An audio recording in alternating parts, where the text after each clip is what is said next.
Valorant takes aim at the king, Kotaku. Itch.io makes an insane donation to Black Lives Matter, essentially sports. The release date for Call of Duty: Modern Warfare Season 4 has been leaked. GIVEMESPORT.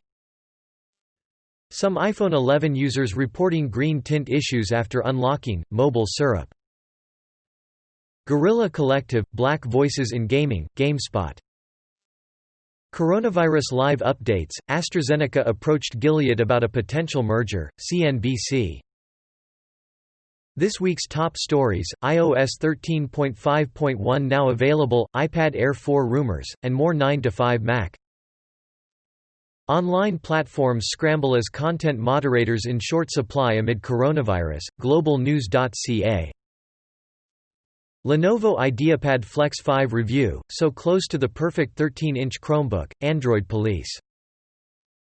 Big Three telecoms select Ericsson and Nokia for next-generation network, Canada News, Castanet.